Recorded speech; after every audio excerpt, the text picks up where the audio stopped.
আমি যখন ছোট ছিলাম খেলতে যেতাম মেঘের দলে।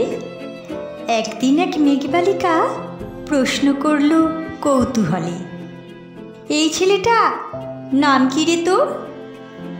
আমি বললাম ফুসমন্তর। মেঘবালিকা রেগেই আগুন, মিথ্যে কথা, নাম কি অমন হয় কখনো?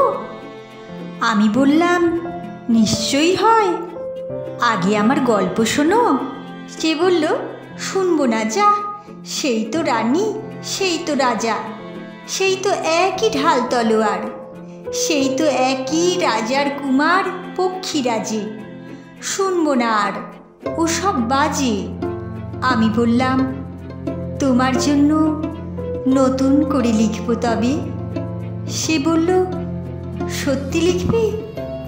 বেশ, তাহলে মস্ত করে লিখতে হবে, মনে থাকবে, লিখেই কিন্তু আমায় দিবি। আমি বললাম তোমার জন্যে লিখতে পারি এক পৃথিবী। লিখতে লিখতে লেখা যখন সবে মাত্র 2-4 পাতা, হঠাৎ তখন ভূত চাপল আমার মাথায়।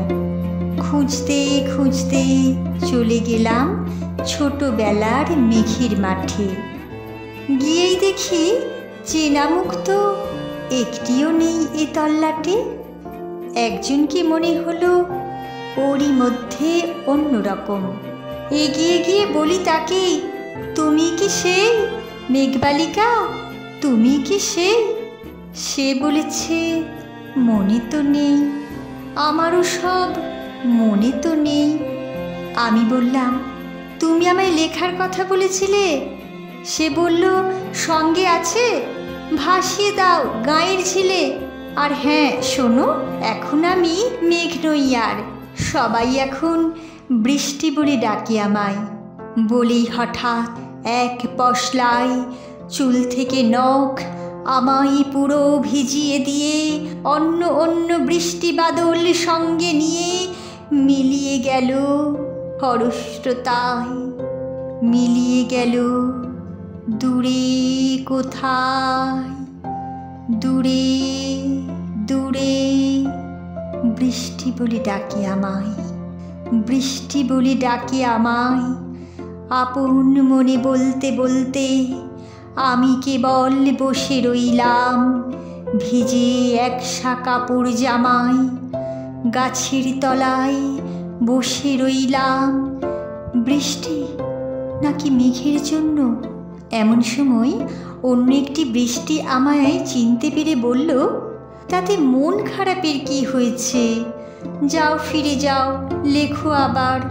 এখন পুরো বর্ষা চলছে, তাই আমরা সবাই এখন নানান দেশে ভীষণ ব্যস্ত।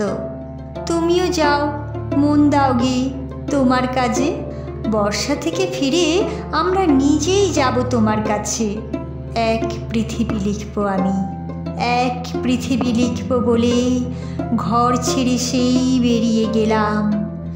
ঘর ছেড়ে সেই ঘর বাঁধলাম গহন বনে। সঙ্গী শুধু কাগজ কলম, একাই থাকবো, একাই দুটো ফুটিয়ে খাবো। 2-1 মুঠো ধুলোবালি যখন যারা আসবে মনে, তাদের লিখব, লিখেই যাব। এক পৃথিবীর 100 রকম স্বপ্ন দেখার সাধ্য থাকবে যে রূপকথার, সে রূপকথা আমার একার। ঘাড় গুঁজে দিন লিখতে লিখতে, ঘাড় গুঁজে রাত লিখতে লিখতে, মুছেছে দিন, মুছেছে রাত। যখন আমার লেখবার হাত অসাড় হলো, মনে পড়ল সাল কি তারিখ, বছর কি মাস, সেসব হিসেব আর ধরিনি। লেখার দিকে তাকিয়ে দেখি এক পৃথিবী লিখব বলে একটা খাতাও শেষ করিনি। সঙ্গে সঙ্গে ঝমঝমি বৃষ্টি এলো খাতার উপর, আজীবনের লেখার উপর বৃষ্টি এলো এই অরণ্যে।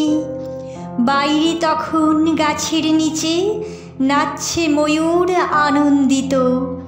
এ গাছ ও গাছ উড়ছে পাখি, বলছে পাখি এই অরণ্যে কবির জন্যে আমরা থাকি, বলছে ওরা। কবির জন্যে আমরা কোথাও, আমরা কোথাও, আমরা কোথাও হার মানিনি। কবি তখন কুটির থেকে তাকিয়ে আছে অনেক দূরে, বনের পরে, মাঠের পরে, নদীর পরে, সেই যেখানে সারা জীবন বৃষ্টি পড়ে, বৃষ্টি পড়ে, সেই যেখানে কেউ যায়নি, কেউ যায় না কোনো দিনই। আজ সে কবি দেখতে পাচ্ছে সেই দেশে, সেই ঝর্ণা তলায় এদিক ওদিক ছুটে বেড়ায় সোনাই মোড়া মেঘ হরিণী, কিশোর বেলার সেই হরিণী।